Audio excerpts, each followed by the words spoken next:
किसी पे भी भूत बाधा प्रेत बाधा हो, 5 लोगों को उसके ऊपर से उतार करके उसके हाथ में बंधवा दो, बाधा समाप्त। कब तक के लिए? महीने, 2 महीने, 4 महीने, 6 महीने, 8 महीने, साल भर, 2 साल, फिर तक कहता, क्योंकि ये परमानेंट व्यवस्था नहीं है, ये तत्कालिक क्षणिक है। जैसे कि बीमार व्यक्ति को छोटा डॉक्टर बड़े डॉक्टर तक पहुंचाने तक के लिए रोकने की, बीच में पहुंचाने की व्यवस्था देता है, समझ रहे हो, लेकिन उसका समाधान तो वहीं से होगा जो बड़े हॉस्पिटल है। तो ऐसे कई साधकगण हैं, यही हमारी बात सुन करके उन्होंने क्या किया, कह रहे गुरुजी ने तो हम क्या कहते हैं, उन्होंने क्या कह दिया, इसमें 5 सरसों के दाने डाल देना, अलसी के दाने डाल देना, राई डाल देना, गूगल धर देना, जो कि ये सब फालतू की बातें हैं। उस लौंग का प्रभाव है, उसका गुण तत्व जो है, निष्ठ आत्माओं को, दुष्ट आत्माओं को, कष्ट देने वाली आत्माओं को, देवी शक्तियों को, ऐसी किसी पे यक्षिणियां हैं, डाकनियां हैं, साधनियां हैं, पिचासनियां हैं, नटनियां हैं, उनके 5 लौंगों को बांधने मात्र से स्वतः ही लाभ हो जाता है। अब इसके साथ नीम के पत्ते बंधवा दो, चाहे पीपल के बंधवा दो, ये अब क्या है, इसलिए डायरेक्ट बताएगा, बांधेगा कोई, तो लोग सोचेंगे तो पंडुका सरकार ने बताया था। तो कुछ लोग चतुराई के चक्कर में कुछ एक नई चीज जोड़ देते हैं। जैसे कि गूगल को लेकर के आप रास्ते में चलोगे तो सात्विक शक्तियां तुम पे अटैक नहीं करेंगी और दुष्ट शक्तियां आ नहीं पाएंगी। लोहेवान को लेकर आप रास्ते में चलोगे तो मसान, घटोई, कालका, अघोरी, खब्बीस इत्यादि परेशान नहीं करेंगे, क्योंकि उनकी खुराक ही वो है, उनको खुराक मिल गई, आपकी डोली सुरक्षित निकल गई। तो अब करें क्या ऐसी अवस्था में?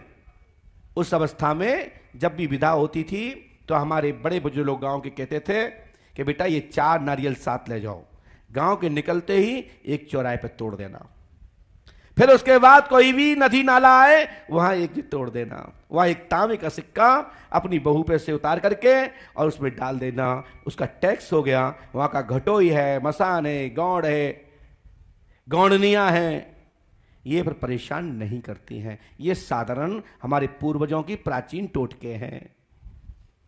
ऐसा कितने लोगों की शादियों में होता है ये? कितने लोगों ने किया ऐसा? आप लोगों ने नहीं किया? आप लोग तो शहर के हो, आप क्या करो, आपको तो सब मॉडल चलता है। जब विदते हो तब परेशान होते हैं, अरे साहब कौन सा भूत लग गया। तो ये चौराहों पर जब निकलते थे वहां से विदा करा करके डोली लेकर के, तो ऐसे टोटके करते आते थे। और जब गांव नगर के बाहर आते थे, जो गांव के बाहर का जो भी पुल होता था, नदी होती थी, वहां फिर एक नारियल तोड़ते थे कि वहां के जो ग्रह देवता हैं, जो नगर कोट के देवता हैं, उनको बताते हैं कि हम एक व्यक्ति को लेके आए हैं, ये तुम्हारे गांव का नगरवासी हो गया है, क्योंकि ये आपकी बहू है, इसका टैक्स जमा कर रहे हैं, नामांकन कर लीजिए, अगले साल हम आप एक हवन कराएंगे, उसमें आपका क्षेत्रपाल बलि के साथ आपकी पूजा दे देंगे। क्षेत्रपाल जानते हो? कितने लोग जानते हो क्षेत्रपाल को? हवन होता है एक डोली, हमारे यहाँ जब जोशी आता है तो वो आपके ऊपर से ग्रहों को उतारता है और वो लेके चलता है, चौराहे पर रख के आता है। वो क्षेत्रपाल महाराज के टैक्स है, जो आपके देवता हैं, ग्रह देवता हैं, नगर देवता हैं, आपके ऊपर जो भी ग्रह चल रहे हैं, वो देव शनि महाराज के जो अंतर्गत आने वाला जो क्षेत्रपाल स्थल है, वो क्षेत्रपाल महाराज कहते हैं कि इसका टैक्स आ चुका है, इसको परेशान मत करना। तो हर व्यक्ति को अपने घर में 10 कमाई का, घर में कम से कम 1.25 किलो, 5.25 किलो का हवन कराना ही चाहिए साल में। कम से कम 1 ब्राह्मण, 2 ब्राह्मण, 2 कन्या, 5 कन्या, 11 कन्या अपनी समर्थ अनुसार कराइए। और जोशी को उतारा के लिए 100, 200, 500 जो भी आप समर्थ हैं दीजिए, जोशी आपके ऊपर से उतारा करेगा और वो क्षेत्रपाल महाराज जी को जाके चौराहे पर सौंप देगा। आपके ग्रह अनुकूल हो जाएंगे और आपकी दिशाएं सुधर जाएंगे। ये बहुत सारे ऐसे सहज टोटके हैं, बहुत सारे ऐसे हमारे विद्वानों ने, हमारे पूर्वजों ने बैलेंस बनाने के लिए उस जमाने में, जो आप तो लोग कहते हैं कि आजकल तो जमाना जो पढ़े लिखे लोगों का जमाना 21वीं सदी है, लोग कहते हैं ऐसा जमाना पहले हो, ऐसा होगा, अब ऐसा नहीं है। लेकिन मैं कहता हूं ना, सबसे ज्यादा आज लोग परेशान हैं, पहले कम परेशान थे। पढ़े लिखे लोग तो ज्यादा परेशान होते हैं। हमारे पास सबसे ज्यादा जो बैठे हैं, यहां जितने बैठे हैं, इनमें से 50% लोग डिग्रीधारी बैठे हैं।